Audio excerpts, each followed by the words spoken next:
Hi guys, welcome back. Scatlink here, and we're off for more of Legend of Zelda Ocarina of Time. In the last episode, we did half of the trading side quest, got the big quiver from the Kakariko Village shooting gallery, and we also grabbed the 40 Gold Scortilla and 50 Gold Scortilla prize from the Gold Scortilla house, and we also collected the rest of the Gold Scortillas in Gerudo Valley.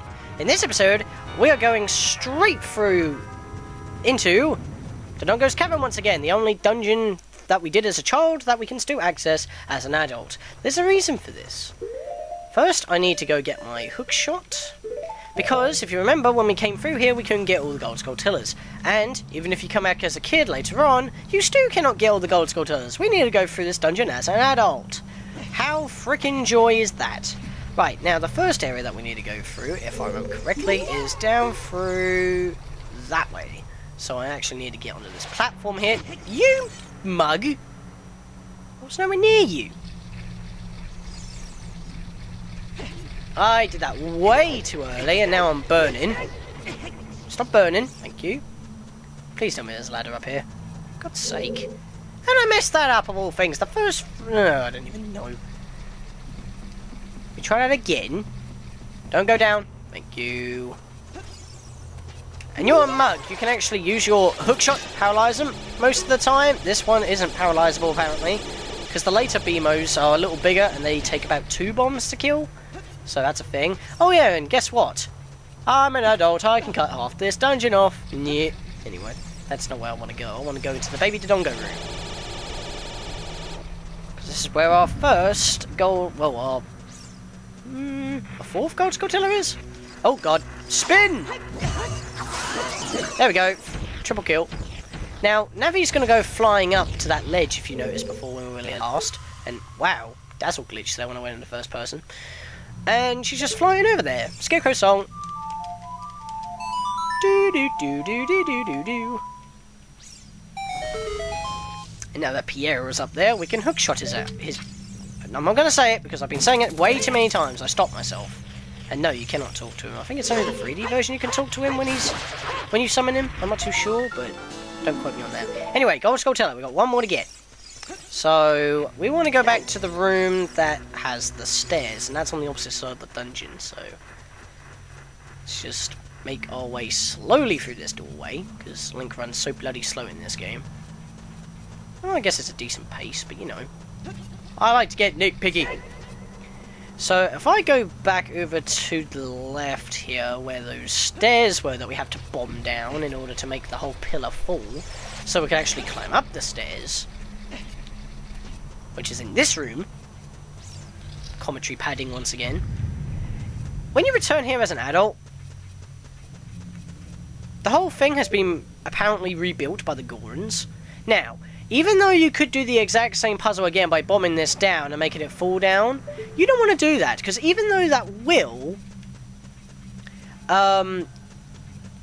will keep it up, you would have to use Pierre to get up to the ledge, because obviously you won't be able to reach it once the stairs have been blown down.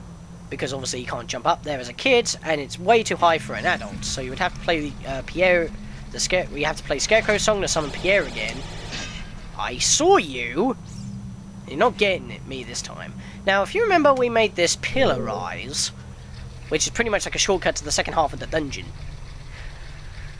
So we pretty much need to get onto the second floor and then make our way back to that stair room and then use the stairs that are not blown down to get to the Gold Scortilla. If you could do this as a kid, that could work as well, but it's impossible because you need to activate the switch, which is already up here in the first place. So that's kind of counterproductive. And what's even more counterproductive is that we've got to go all the way through here just to get to the next bridge so that we can get to the other side. At least, though, that isn't too big of an issue. And yes, you can go clear out that room if you haven't already. Trap mean nothing to me. I phased right through it once again. Seems like if you roll at the right time, you can phase through traps, so that's kind of a good strategy, I guess. Ice Keys, you mean nothing to me. You can't even do super effective damage with the blue tunic anyway, so screw ye. Gotta jump. Well, I guess it's because it's called the Zora tunic, not the Zora armor. Because, you know, it was called something completely different in Twilight Princess, even though it had the same properties, plus more. Oh no, I need to press the switch again. Whatever shall I do? I'm just gonna climb. You bastard! I couldn't turn around quick enough. I can't believe it's taken me 5 minutes just to do all this. Because then if we head back into this room here... Go back round. The stairs are still the right size. Which is awesome. So now, funnily enough, you're going to have to pull off a tricky jump just to get up there, and if not, and if I fail, I'm just going to do it the normal way. Because what you're supposed to do is jump from here. You didn't need to do the jump attack, and the knockback from the jump attack almost knocked me off, actually. But once you do that tricky jump, you can just walk straight into this alcove, and then aim upwards. Like that. And there you go. And as you saw there, Navi went green for a second there when I was trying to walk around. Let's see if she'll do it again. She's not doing it. Okay, that's weird. But yeah, she went green around there, so you can summon the Scarecrow. And I'm just going to roll. And now I'll meet you back outside this dungeon because you don't need to see me go through that room again for the 3rd time. But yep, if you just want to know, got all the gold sculptures in this dungeon. Dodongo's Cavern is finally complete. Let's get out of here. Okay, now, continuing from where we started this episode, now that Dodongo's Cavern's taken care of, you want to be careful while running through here, including the little quarry bit down there, because there's going to be gigantic boulders of epic proportion and depth and Indiana Jones rip-off around here. Well, only up to this point, because they stopped spawning from here. Now, there is actually quite a lot of gold sculptures that we could potentially grab around here, but I cannot, because I do not have any possible way on getting rid of the red rocks. We can take care of the yellow rocks with bombs, but we can't take care of the silver or red ones yet. So, no matter what we do, we're not going to be getting those yet. And, obviously, we've got to get through the, well, there's more rocks down here now, which actually has a gold sculptilla concealed behind one of them. But, obviously, we need to dodge these eruptions, so if you just run backwards like this, you shouldn't be able to get hit. In fact, the eruption's all the way where I just started. I mean, you can see the rocks falling. I'm that far ahead. In fact, you can hardly hear the rocks that are supposed to be breaking near you. They're so far away. Whoa! Hello! That made me jump. Okay, kill him. There we go. Okay, that was lucky enough. Right, take care of you. I don't know if I can hookshot this wall. I'm going to try it, though. No, I can't. Okay, that's kind of an issue.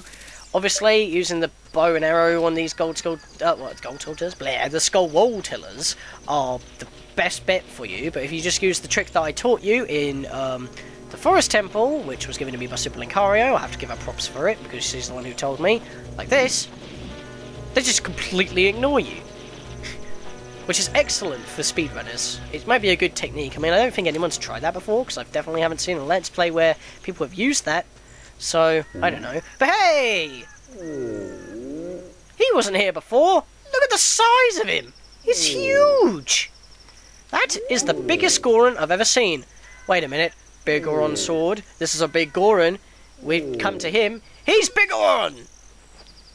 That was not exactly the most climactic of things that I was trying to make sense. I can't even word things right. That broken knife is surely my work. I really want to repair it, but because of yesterday's eruption, my eyes are irritated. There are fine eye drops in Zora's domain. You will find them if you go see King Zora. Please go get the eye drops. Fine. And this is the reason why I wanted to get the Ice Cavern done before doing the adult training side quest. It's because of this. Funnily enough, it took me another episode just to get this far because, you know, time. But why did I even drop down? I could just walk back to the Sacred Forest Meadow and make my shortcut there. So you know what? I'll meet you back inside the entrance of Zora's domain. Nope. I just have those momentary lapses where I can't play songs. Excuse me for that. But yeah, because I'm going to the Lost Woods and you don't need to see me go through that again, I'll meet you back out to the entrance of Zora's domain. You know what I just realised? I could have used the frickin' warp from Goron City to get back here, because then I would have only had to go through here, and then I would have ended up at the shortcut for Zora's River. I'm such an idiot. You know, I don't know why, but Zora's Domain has just reminded me that I haven't seen the Disney film Frozen yet. Apparently it's supposed to be something... It's apparently as good as the original classic Disney movies, like Snow White and The Lion King and Aladdin and stuff like that. Apparently it's on par with those movies. I mean, obviously new movies don't get that kind of praise, so if Frozen's that good, I must see it at some point. Maybe when it comes out on DVD or something. But anyway, now that we're here, we've got to show them the prescription. Oh, this is, well, eye drops. You might say we have them, you might say we don't. We do have the ingredients. If you take the ingredients to the doctor at the lakeside laboratory, he can make the drops for you. You know, I've just realised something. His people are frozen under the ice. I free him, and what does he do? He still sits there like a lazy asshole. Seriously, doesn't this king even care about his kingdom? His daughter, the princess, is gone, and he's still sitting there. Well, I guess his butt might have got fused to the ice, because that kind of makes sense, and he's a fish, so he wouldn't be able to melt it with body heat. But still, I just realised, this dude is the worst king ever. How come there were 16 generations of this being? I will never know. But you need to deliver them fresh. And if that's not worse enough, he's gonna put us on another time limit. And guess what? The last half of this training sequence is pretty much time limits. That's why I saved it for another video after consideration near the end of the last episode. Because the rest of it, the last half of this training quest is timed. You're gonna have to literally run around the entire world of Hyrule pretty much as one massive lap, just to make it. And if you fail even once, you gotta start back exactly where I'm standing. And we've got 3 minutes to do it once again, so we've gotta hurry. Now, the problem is that just to save a little bit of time, I'm gonna speed up and play music because, well, obviously there's no music playing to say that we're on a time limit. It's not as hot-blooded, and it is pretty much a bunch of timed trading quests at this point. So, once I leave, music time!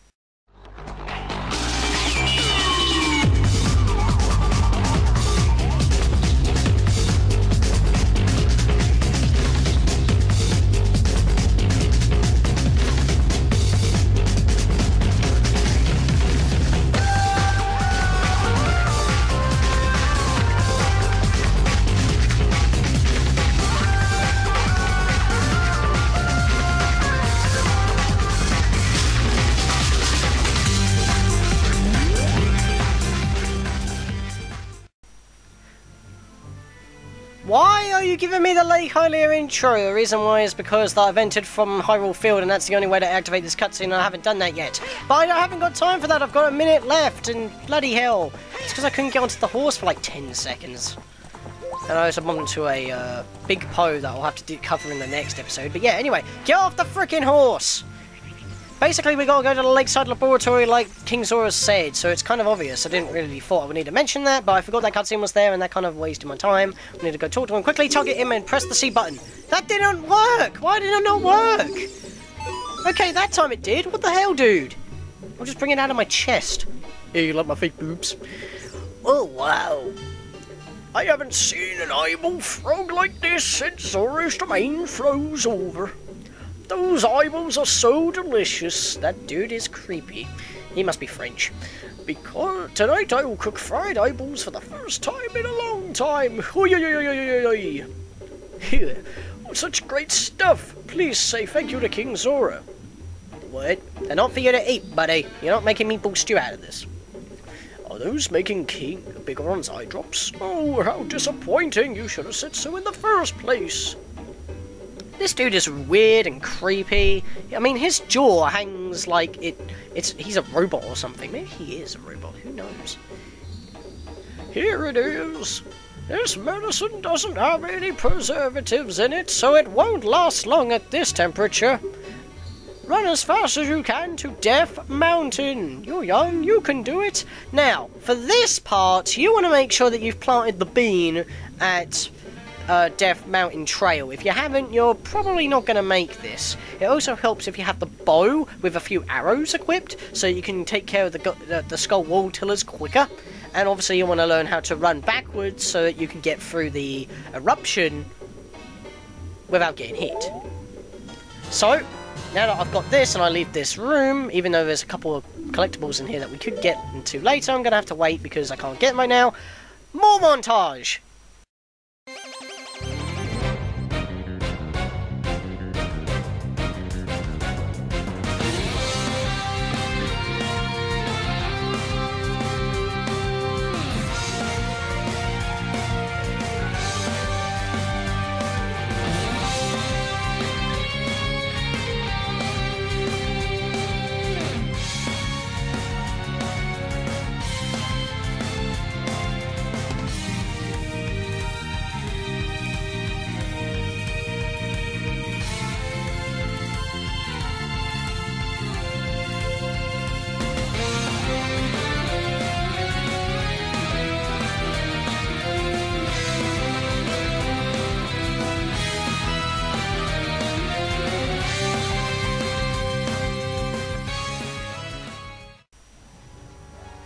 Yeah, how's that for ninja skills? I had a whole minute left on the clock.